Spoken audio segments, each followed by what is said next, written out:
भागवत महापुराण का श्लोक। ये कब का प्रसंग है? ये महाराज प्रारंभ हो चुका है 29वां अध्याय में ही, 10वें स्कंद के 29वें अध्याय में महाराज प्रारंभ हो चुका है।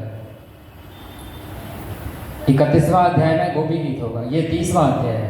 ये जो गोपियां वीरा की अवस्था में, और जब वो भगवान कृष्ण अंतर्धान हो जाते हैं महाराज के बीच में, तो गोपियां खोजने के क्रम में देखती हैं एक झुरमुट एक झाड़ी के बगल से भगवान के पद चिन्ह उनको दिखाई देते हैं, जो शंख चक्र गदा आदि से अंकित चिन्ह, और उसके बगल में और किसी ब्रज कन्या के पैर के निशान है।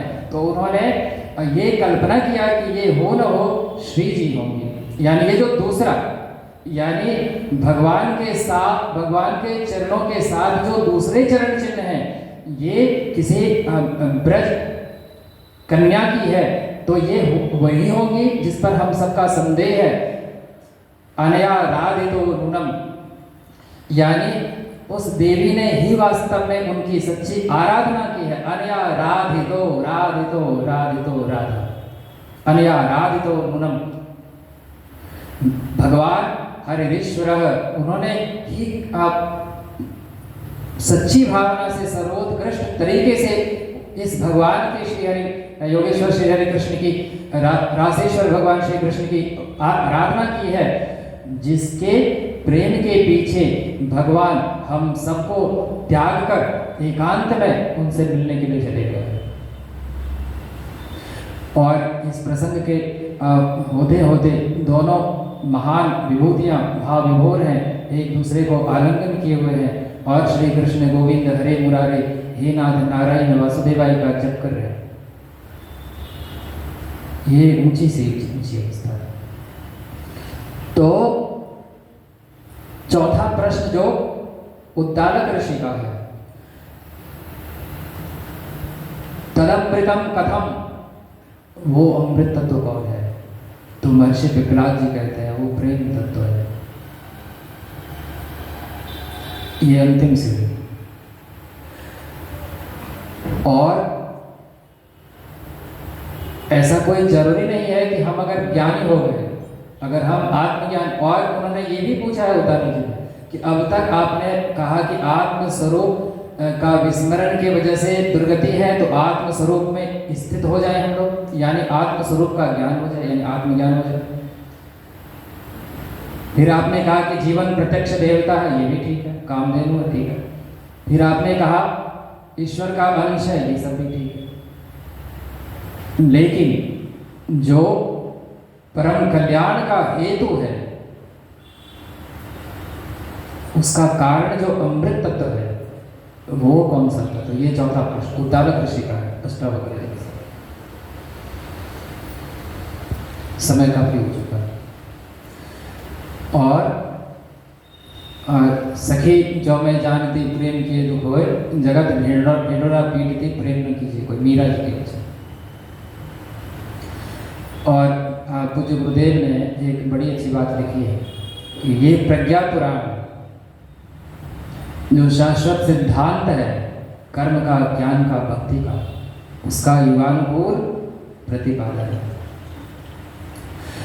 और उन्होंने कहा कि भक्ति हमारे जीवन में कोई जरूरी नहीं है कि उसी तरह की हो जिस तरह की भक्ति मीरा जी के जीवन में है। देश काल परिस्थिति युग के मुताबिक, युग धर्म के मुताबिक भक्ति का स्वरूप बदल जाता है। और पूज्य गुरुदेव ने लिखने की कृपा की है, केवट ने नाव चलाकर, शबरी ने बेर खिलाकर, गिलहरी ने रेत उठाकर, मीरा जी ने गाकर, आदि आदि भगवान बुद्ध ने ध्यान लगाकर उस तत्व को प्राप्त किया। देशकाल परिस्थिति के मुताबिक स्वरूप उसका बदल जाता। और उसने आगे कहा कि धन्वंतरी के हाथों का, उन्होंने कहा महर्षि पाणिनि ने व्याकरण रचे, पतंजलि ने योग, व्यास जी ने ब्रह्मसूत्र, सबकी अपनी अपनी भूमिका। उन्होंने कहा कि धन्वंतरी जी के हाथ का अमृत कलश और परशुराम जी के हाथ का कुल्हाड़ा, ये दोनों भक्ति तत्व का ही एक रूप है। ये दोनों भक्ति ही है, लेकिन केवल उसके रूप अलग अलग हैं, उद्देश्य एक ही है। अगर जटायु केवल भगवान श्री राम के ध्यान में मग्न रहता जो वो था, और जानकी जी के हरण के समय वो पुरुषार्थ रावण से जूझने का नहीं दिखाया होता तो दुनिया उसको आज याद नहीं करती, दुनिया कभी उसको सुधीजन विज्ञजन क्षमा नहीं करते। यानी कभी बंदा बैरागी ने अगर अस्त्र शस्त्र उठाया, अगर कभी परशुराम जी ने कुल्हाड़ा उठाया धर्म की रक्षा के लिए, अगर भगवान श्री कृष्ण ने सुदर्शन चक्र उठाया, मर्यादा पुरुषोत्तम ने धनुष बाण धारण किया, उसके पीछे का उद्देश्य है कि समाज में कर्म की, ज्ञान की, भक्ति की स्थापना और धर्म की स्थापना। तो केवट ने नाव चला, कितना अच्छा प्रसंग है। केवट कह रहे हैं कि हम आपको पार नहीं, मांगी नाव न केवट आना, कहे तुम्हार मरमो में जाना, और जग पेखन तुम देखा निहारे, विधि हरि शंभु नचावा निहारे, सो न जाने मरम तुम्हारा, और तुम्ही को जान निहारा। ये गोस्वामी जी लिख रहे हैं कि विधि हरि शंभु नचावा निहारे, वो भी प्रभु श्री राम आपके मर्म को नहीं जानते। और ये केवट दावा कर रहा है कि कहा ही तुम्हार मरम में, मैं आपके मर्म को जानता हूँ, क्योंकि सोई जाने जीव देव देव जनाई, जानत तुम्हें तुम्हें। केवट जी कितना सुंदर, शतरंगी, पैर धोइए फिर चढ़िए, आपसे हम उतराई भी नहीं लेंगे, मोहे आन राउर नाथ दशरथ शपथ सब साची कहूं। यानी हमको आपकी कसम, आपके बाप की कसम, पैसा नहीं लेने, उतराई नहीं लेंगे, केवल चरण धो लेने दीजिए। और हम लोग सब जानते हैं कि जब उतराई देने लगे प्रभु, तो देने के लिए मुद्रिका जानकी जी निकालती। अब आप कल्पना कीजिए उस समय आज के डेट में एक अंगूठी की कीमत कितनी है? आज के डेट में एक अंगूठी की कीमत, हमको लगता है कि राजे महाराजे के यहाँ जो अंगूठी पहने जाते होंगे उसकी कीमत कम से कम लाख रुपया होगी, कम से कम 50,000 तो हो गए। और अगर नाव पार हो, जैसे कुछ समय पूर्व तक भागलपुर में नाव से या स्टीमर से हम लोग पार होते थे, तो उतराई में अभी भी कहीं भी अगर होता होगा तो 10, 20, 50 रुपया, 100 रुपया। ये अमोर हम लोग जाते हैं खाड़ी, तो कितना लेते हैं आप लोगों से पार होने का? कितना लेते हैं? कितना? 50 रुपये। और भगवान दे रहे हैं 50,000। कल्पना कीजिए। और केवट क्या कह रहे हैं? केवट कह रहे हैं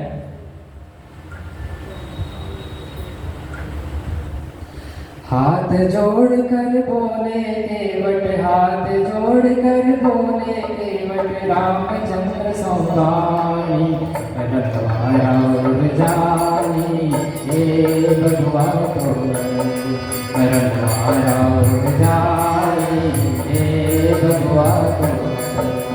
हाथ जोड़ कर बोले केवट, हाथ जोड़ कर बोले केवट, रामचंद्र सौदानी जानी, हे भगवान जानी, हे भगवान। पहले तो हर चरण पधार, फिर नदिया सो पार उतार, पहले तो चरण पधार, फिर नदिया सो पार उतार, राजे होता बोला भगवा, राजे होता बोला भगवा, गाई कठोता पानी राउर जानी, हे भगवान राउर जानी, हे भगवान।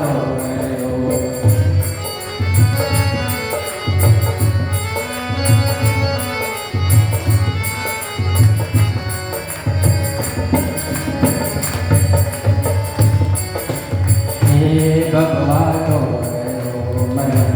राउर जानी, हे भगवान राउर जानी, हे भगवान राउर जानी, हे भगवान। और क्या कहते हैं कि आपसे हम उतराई नहीं लेंगे, आपसे उतराई नहीं ले सकते, क्योंकि आपकी और हमारी जाति एक ही है, आपका हमारा धंधा एक ही है। क्या है? भवसागर के तुम हो माझी, इस नदिया के हम हैं माझी। भवसागर के तुम हो माझी, इस नदिया के तुम हो माझी, इस नदिया के हम हैं माझी। भवसागर के तुम हो माझी, तोरा से देवा देवा, तोरा से देवा देवा, वही हमारी नारायणी मर जानी। हे भगवान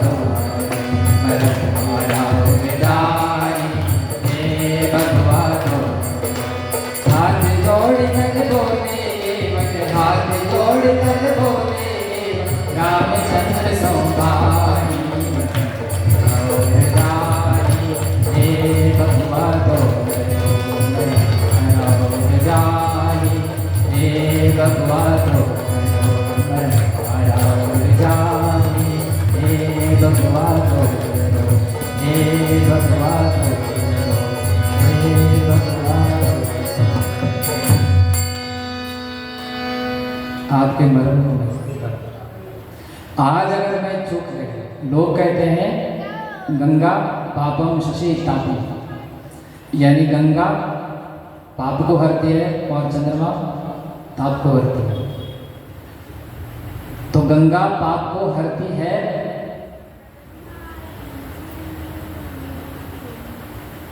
किस रूप में? अपने मौलिक स्वरूप में। गंगा गोमुख से निकली और उससे भी पूर्व चले तो भगवान श्री भोलेनाथ की जटा से निकली। उससे पूर्व पीछे हम लोग मुड़ के देखें, भगवान ब्रह्मा जी के कमंडलू से निकली। उससे पूर्व थोड़ा पीछे मुड़ के देखें, भगवान श्री नारायण के चरण कमल से निकली। जही चरणन सौ निकस सुरसर, शंकर जटा समाई, सोई चरण केवट धोइना। त्रिभुवन पावनहारी भजमन राम चरण सुख। तो केवट जी कहते हैं कि जिन चरणों से गंगा निकली है वो चरण यहाँ साक्षात है। आज अगर मैं इन चरणों को धो नहीं लेता, गंगा में तो मैं स्नान प्रतिदिन करता रहूंगा, लेकिन आज मैं स्वयं एक गंगा को भागीरथ ने अपने कठोर तप से, तपश्चर्या से प्रकट किया भगवान शिव की सहायता से, और दूसरी गंगा को आज केवट जी प्रकट कर रहे हैं अपनी भक्ति की पराकाष्ठा से।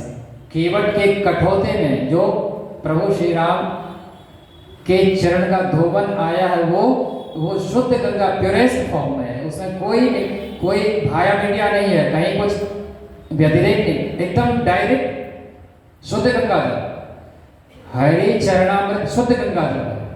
कोई रास्ते में तय करने के बाद, जैसे बोलते हैं ना, राम तेरी गंगा मैली हो गई, पापियों के पाप धोते धोते।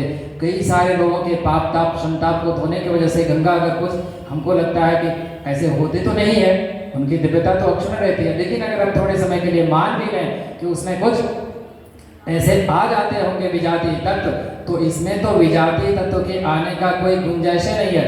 कठो तो हमरे है, जलो हमरे है, भगवान डायरेक्टे है। अब क्या बात है, देवलोक में उसके सौभाग्य की सराहना हो रही, केवट का सौभाग्य, ये प्रेम तत्व है। तो उद्दालक जी ये जानना चाहते हैं कि वो कौन सा तत्व है। तलम मृतम कथम, जिसके पान करने से जीवन रसमय हो जाता है, जीवन रस स्वरूप हो जाता है, रस से एकाकार जीवन में महाराज का उद्भव हो जाता है, वो प्रेम तत्व है। 15 मिनट बचा हुआ है अन्य दिनों के समय के मुताबिक, और आखिरी प्रश्न है। आखिरी प्रश्न किनका है? दुर्वासा ऋषि जी का। सावधान, ये दुर्वासा जी भगवान भोलेनाथ के रौद्र रूप यानी क्रोधाविष्ट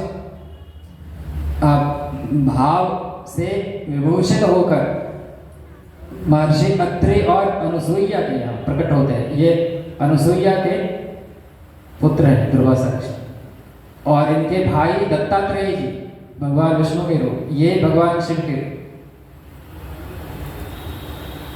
और एक चंद्रमा भगवान ब्रह्मा जी के, 3 पुत्र। तो दुर्वासा ऋषि जी, आप कल्पना कीजिए दुर्वासा ऋषि जी की तपश्चर्या, और वो मथुरा क्षेत्र में ब्रजमंडल में गायत्री महामंत्र के महानतम साधक थे। उनके भीतर जो तेज था वो मां गायत्री का तेज था। और उन्होंने जो देवी कुंती को विवाह से पूर्व मंत्र दिया था उनकी सेवा से प्रसन्न होकर, ये कौन सा मंत्र था? वो कौन सा मंत्र है जिससे किसी भी देवगण को हम आवाहित कर सकते हैं, उसको प्रसन्न कर सकते हैं, उसे वर प्राप्त, उसको वर देने के लिए विवश कर सकते हैं। पूज्य गुरुदेव ने कहा कि दुनिया का कोई भी काम जिस किसी भी मंत्र से संभव हो सकता है, वह सारा काम अगर किसी एक मंत्र से संभव होगा तो वो उस मंत्र का नाम है गायत्री मंत्र। समीकरण नंबर 1 और समीकरण 2, दुर्वासा ऋषि जी कहते हैं कि ये मंत्र ले लो बेटे, और तुम जिस भी देवी देवता को चाहो बुला सकती हो, प्रसन्न कर सकती हो, उसका पूजन कर सकती हो। अब आप ही बताइए कि दुर्वासा जी ने माता कुंती को कौन सा मंत्र दिया होगा? अगर ये मंत्र नहीं दिया होता तो सर्वप्रथम इस मंत्र के देवता सविता यानी सूर्य देव का उन्होंने आह्वान क्यों किया? और कवच कुंडल के साथ महारथी कर्ण का प्रादुर्भाव होता है। ये गायत्री महामंत्र की शक्ति, ये कवच है, ये कवच है जो गुरुदेव ने हम लोगों को दिया। हम इसके महत्व को नजरअंदाज कर रहे हैं। हम लोग सभी थोड़ा या बहुत सब करते हैं। दुर्वासा ऋषि जी का प्रश्न बड़ा सुंदर है, और आप लोग समझ में गए होंगे दुर्वासा ऋषि जी ने क्या पूछा होगा। दुर्वासा ऋषि जी ने पूछा कि आपने आत्मज्ञान बता दिया, बड़ी अच्छी बात है, हम भी सुन रहे थे। मान लीजिए हम आत्मज्ञानी हो गए, जीवन देवता की साधना आराधना हमने कर ली, हम ईश्वर के अंश हैं, ये इस भाव की प्रतिष्ठा हमारे भीतर हो गई, और प्रेम भी हमारे भीतर प्रेम तत्व आ गया। हम प्रेम में वशीभूत होकर समाधि चित्त से नृत्य कर रहे हैं, मीरा जी की तरह, सूर की तरह, रैदास जी की तरह, दादू नानक तुकाराम की तरह, सूर तुलसी विवेकानंद ठाकुर रामकृष्ण परमहंस की तरह, भगवान कबीर की तरह। भगवान कबीर क्या कहते हैं? भगवान कबीर कहते हैं कि वो जो प्रेम तत्व है वो कोई साधारण तत्व नहीं है। वो जो विरह है, जिस विरह विरह से गोपियां गुजरी थी, श्री जी गुजरी थी, वो कहते हैं बिरहा बिरहा मत कहो, बिरहा है सुल्तान, जही घट बिरह न संचले, सो घट जान मसान। और वो रोते हुए कहते हैं भगवान कबीर, कागा सबतन खाइयो चुनचुन करके बांध, बस दो नैना मत खाइयो, मोहे पिया मिलन की आस, छाप तिलक सब छीन रे, तो से नैना मिलेंगे। ये निर्गुण भजन हम लोग सुनते हैं। कबीर कबीर मत कहो, जाओ यमुना के तीर, एक एक गोपी के प्रेम में बहे 100 कबीर। ये प्रेम तत्व की प्रतिष्ठा भगवान कबीर करते। ऐसा नहीं कि वो केवल निर्गुण ब्रह्म के उपासक थे।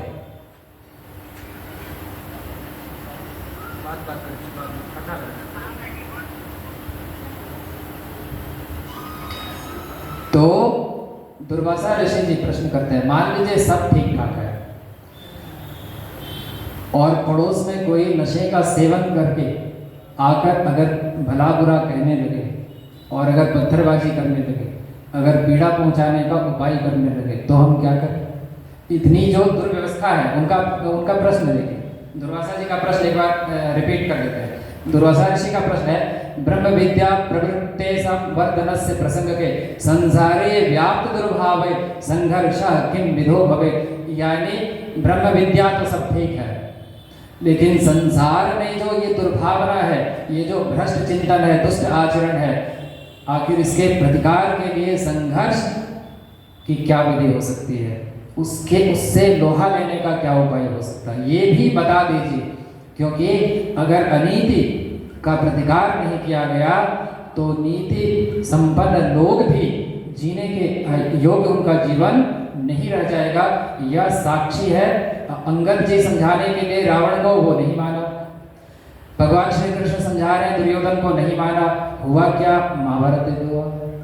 तो दुर्वासा ऋषि जी कहते हैं, एक बड़ी प्यारी सी छोटी घटना है। महर्षि रमण के आश्रम में साउथ में अरुणाचल में एक कोई जिज्ञासु क्या, एक पंडित यानी शास्त्रीय पंडित, ऐसे पंडित की परिभाषा हमारे प्रिय राजा जी बड़ा सुंदर देते हैं, क्रियावान सा पंडित, यानी जो बहुत कुछ पढ़ लिया, सुन लिया, सीख लिया, वो पंडित नहीं है। वास्तव में पंडित वही है जो क्रियावान है, क्रियावान सा पंडित या क्रियावान सा पंडित। तो महर्षि रमन के आश्रम में कोई अक्रियावान पंडित आ गए और तरह तरह का प्रश्न पूछने लगा। महर्षि रमन समझाने का प्रयास कर रहे, वो समझने को तैयार नहीं है, तरह तरह का तर्क उतर। महर्षि रमन जी ने डंडा उठाया और उसको खदेड़ना शुरू किया।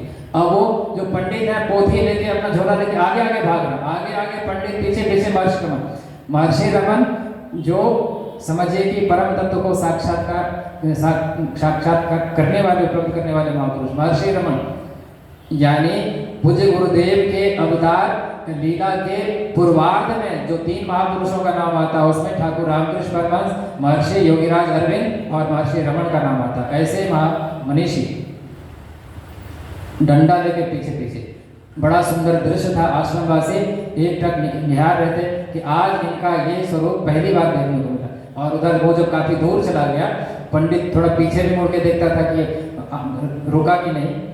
बहुत दूर भागने के बाद जब महर्षि रमन लौटे तो फिर वो अपने आसन पर विराजमान होते हैं और साधक लोगों ने महसूस किया कि आज उनके मुखमंडल पर एक अलौकिक शांति थी, अलौकिक आनंद था। यानी उन्होंने क्रोध तो किया था लेकिन वो बनावटी क्रोध था। वो क्रोध उनके हृदय तक नहीं पहुंचा, उनके हृदय से क्रोध नहीं निकला था। हृदय से तो उनके प्रति एक तरह की करुणा ही निकली होगी कि जो शास्त्र की भाषा नहीं समझता है उसको डंडे की भाषा से समझाओ।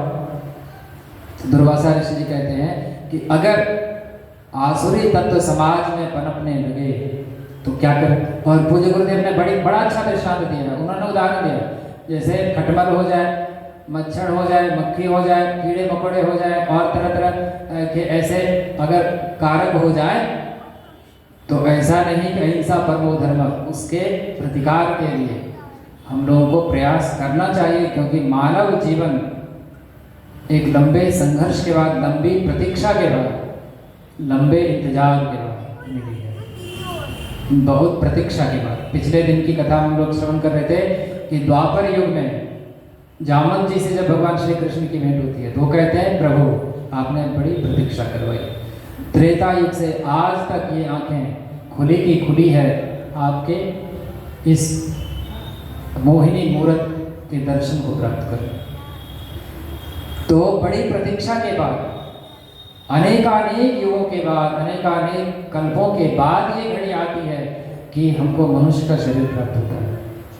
तो इसकी सुरक्षा के लिए अगर थोड़ी बहुत अनिवार्य हिंसा करनी पड़े, अब बॉर्डर पे हमारे जो जवान हैं वो अगर दुश्मन की सेना को देखकर कहेंगे कि अहिंसा परमो धर्म बुद्धम शरणम गच्छामि, थोपिया देगा उसको तो उसके पीछे जो सैनिक है वही शूट कर देगा।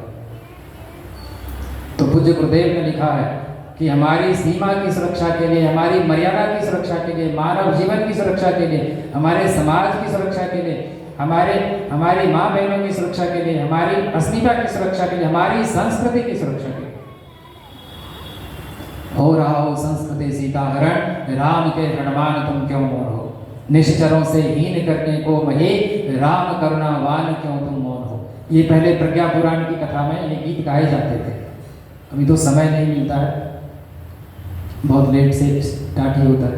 तो संस्कृति की सुरक्षा के लिए अगर अनिवार्य है कुछ तो उसकी सराहना होती है, वो स्वीकार्य है। लेकिन महर्षि पिपलाद जी ने सोचा कि दुर्वासा ऋषि तो ऐसे ही इसका टेम्पर हाई रहता, पारा गर्म रहता। हम अगर कहेंगे कि आप जो करते हैं ठीक है करते हैं, तो अभी मथुरा में निकलेगा और खटिया खड़ा कर देगा कितने बिजनेसमैन का। एक कथा है, दो मिठाई की दुकान थी आमने सामने और दोनों मिठाई के दुकानदारों में झगड़ा हो जाता है। तो एक के पास लड्डू था मोतीचूर का, लड्डू से उस पर प्रहार करता, दूसरा के पास काजू बर्फी था उससे प्रहार करता। भीड़ लग गई और सब लोग कोई लड्डू कैच कर रहे हैं कोई बर्फी, और बोलते हैं ऐसा झगड़ा तो इन दोनों के बीच बार बार हो, फ्री में लड्डू मिल रहा बर्फी मिल रहा। तो जब दो महापुरुष आपस में वार्तालाप करते हैं तो जो लड्डू फेंके जाते हैं, बर्फी फेंके जाते हैं, तो हम लोग भी कैच करते हैं। ये लड्डू बर्फी से कम नहीं, बड़ी मिठास से कथा है। तो दुर्वासा ऋषि जी, आपका क्रोधी स्वभाव हमको पता है, आपका प्रश्न भी उसी से संदर्भ में था, ये भी हमको पता है, लेकिन दूसरे को सुधारने के क्रम में जो क्रोध का प्रदर्शन होता है वह आवेश युक्त ना होकर शालीनता युक्त और करुणा युक्त होना चाहिए। अन्यथा आवेश में आकर हम दूसरे का भला करने से पहले अपने को बिगाड़ देंगे, यानी अपना बुरा कर देंगे। और ऐसे भी आवेश में कोई भी निर्णय सही नहीं होता, और आवेश में बड़े बड़े महारथियों के निशाने चूक जाते हैं, फेल कर जाते हैं। चंद्रशेखर आज़ाद जी की टीम का एक लड़का जब एक अंग्रेज ऑफिसर को, जो बड़ा अत्याचारी था, उसको शूट करने के लिए घर से निकल रहा था, तो बड़ा क्रोध में था। और चंद्रशेखर आज़ाद जी पंडित थे, गायत्री मंत्र के उपासक थे, वो मुस्कुरा रहे थे। और जब वो लोटा मुंह लटका के, तो इन्होंने पूछा कि कोई चिंता करने की बात नहीं, हमको पहले ही पता था कि तुम निशाना चूक जाओगे। तो उन्होंने कहा कि आपको कैसे पता चला कि मैं निशाना चूक जाऊंगा, मैं उनको मार नहीं सकूंगा। तो तुम जब यहाँ से निकल रहे थे तो क्रोध में थे, तो क्रोध में तो विवेक शून्य हो जाता, तो निशाना तो चुकना ही था। इसको धर्म समझकर, क्रोध को एक अस्त्र समझकर, क्रोध के विषय में उपनिषद के ऋषि कहते हैं, अपकारणे कोपश्चेत कोपे कोप कथम नते धर्मार्थ काम मोक्षाणाम प्रसय परिपंथनी। उपनिषद के श्लोक है कि यह जो कोप है, क्रोध है, यह अपकारणी है, और यह धर्म अर्थ काम और मोक्ष सबके लिए प्रसह्य परिपंथनी यानी प्रबल रोड़ा है, बाधक है। अपकारणी कोपश्चेत कोपे कोपा कथम नते, इस क्रोध पर ही क्रोध क्यों न किया जाए। अपकारणी कोपश्चेत कोपे कोपा कथम नते धर्मार्थ काम मोक्षाणाम प्रसह्य परिपंथनी यानी बाधा है। परिपंथनी यानी पंथ का, रास्ते का बाधा। प्रसह्य यानी एक तरह का कहिए भीषण यानी प्रबल। तो दुर्वासा ऋषि जी, आप के क्रोध में भी एक मर्यादा हो, शालीनता हो, करुणा हो, ये हम आपसे अपेक्षा इतना तो रख ही सकते हैं। दुर्वासा ऋषि जी कहते हैं ठीक है, ध्यान सोचेंगे, फिर विचार करेंगे, आश्रम जाएंगे तो विचार करेंगे, फिर कुछ इधर उधर गड़बड़ देखेंगे तो फिर वही रौद्र। ये हम सबके अंदर के गुणों का कमाल है, सत्य रजतम। इसी 3 धागे से, पंच तत्व से, और भी कई सारे सूक्ष्म तत्व हैं जिनसे हमारा ये सिस्टम तैयार हुआ। तो सत्संग के विषय में देवर्षि नारद अपने भक्ति सूत्र में कहने की कृपा करते हैं, महत् संगस्त तो दुर्लभो अगम्यो अमोघश्च दुसंगव सर्वदैव त्याज्यः। और जन्मांतरेण सत्कर्म परिपाकत्तो स्विकारम चिकीर्षति। जब हमारे जन्मांतर के पुण्य कर्म का उदय होता है तो हम इस प्रश्न पर विचार करना शुरू करते हैं कि हम इस दोषमय संसार में आए क्यों, हमारे अंदर कौन कौन से दोष दुर्गुण हैं, उसकी फिक्र होने लगती है। तब भगवान की करुणा होती है, और भगवान करुणा करके सत्संग का प्रसाद, कथा का रस का, अमृत का सौभाग्य पान करने का सौभाग्य हम सबके जीवन में प्रस्तुत करते हैं, जिसके लिए हम सबको श्री हरि का और जगन्नाथ माता का एक तरह से कहिए कि आभार समझना चाहिए, हम सबको कृतज्ञता ज्ञापित करनी चाहिए। और जो व्यास परंपरा है और जो ऋषि परंपरा है, और जैसा कि पिछले दिवस की कथा में हम सबने श्रवण किया था कि हनुमान जी महाराज भगवान श्री राम को कहते हैं कि हम आपके साथ नहीं जाएंगे, क्योंकि आपके साकेत धाम में आप तो होंगे, आपकी कथा नहीं होगी। और जैसा भगवान कबीर कहते हैं, राम बुलावा भेजिया दिया कबीरा रोय, जो सुख प्रेमी संग में सो वैकुंठ न होय। तो वो आपकी कथा वहाँ उपलब्ध नहीं है, इसीलिए मैं आपके साथ नहीं जाऊंगा। और इतना ही नहीं, जब तक इस पृथ्वी लोक पर एक भी कथावाचक जीवित है, हनुमान इस पृथ्वी को छोड़कर कहीं नहीं जाए। यानी हर कथा में हनुमान जी महाराज सर्वप्रथम श्रोता के रूप में आसीन होते हैं और सबसे बाद में जाते हैं। ऐसे हनुमान जी महाराज का स्मरण करते हुए, उनके हृदय में विराजमान युगल सरकार का स्मरण करते हुए और अपने आराध्य भगवान पूज्य गुरुदेव वंदनीय माता जी का, गायत्री माता का स्मरण करते हुए दो पंक्ति गायत्री के गान का हम लोग करें, पश्चात हम लोग आरती की तैयारी करें। हर मुख से निकले गायत्री माँ, घर घर जय बचाए बचाए, घर घर जय बचाए। हर मुख से निकले गायत्री माँ, घर घर जय बचाए बचाए, घर घर जय बचाए। हर मुख से निकले गायत्री माँ, घर घर जय बचाए बचाए, घर घर जय बचाए। संकल्पित भागीरथ गुरुवर, संकल्पित भागीरथ गुरुवर, ज्ञान गंग ले आए। घर घर बचाए, घर घर बचाए। हर मुख से निकले गायत्री माँ, घर घर बचाए बचाए, घर घर बचाए बचाए, घर घर बचाए। संकल्पित भागीरथ गुरुवर, संकल्पित भागीरथ गुरुवर, ज्ञान गंग ले आए। घर घर बचाए बचाए, घर घर बचाए बचाए, घर घर बचाए। बोले श्री राम प्यारे लाल की जय, आनंद भगवान की जय। आरती प्रारंभ हो रहा है। जिनको खड़े होने में कोई असुविधा न हो खड़ा हो सकते हैं, अन्यथा बैठे बैठे भी आरती कर सकते हैं। ओम यं ब्रह्म वेदांत विदो वदन्ति, परमं प्रधानं पुरुषं दधामि, विश्वोदयकारणमीश्वरं तस्मै नमामि विनाशनाय।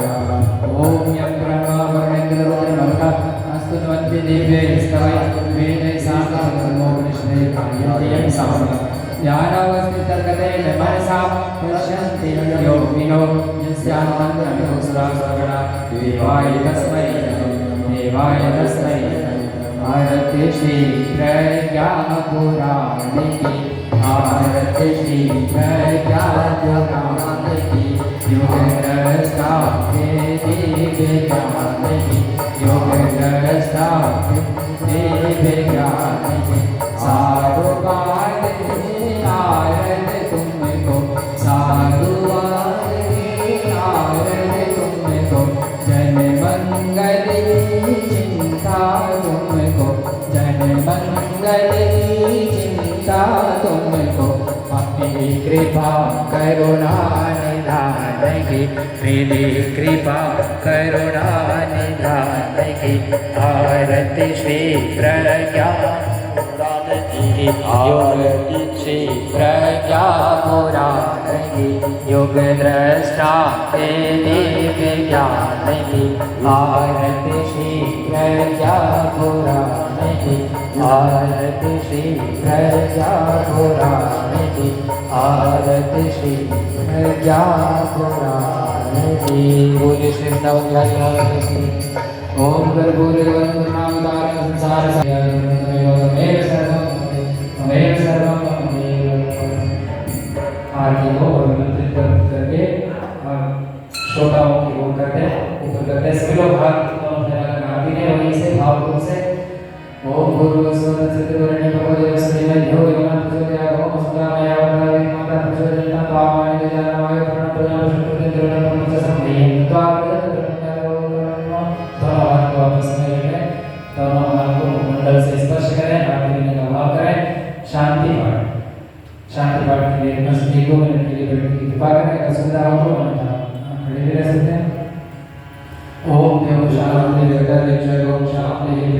शान्तिरापः शान्तिरोषधयः शान्तिः सतः शान्ति विश्वेदेवाः शान्तिः सर्वं शान्ति शान्तिरेव शान्ति सर्वा शान्तिः। ओम शान्ति शान्ति शान्ति सर्वाय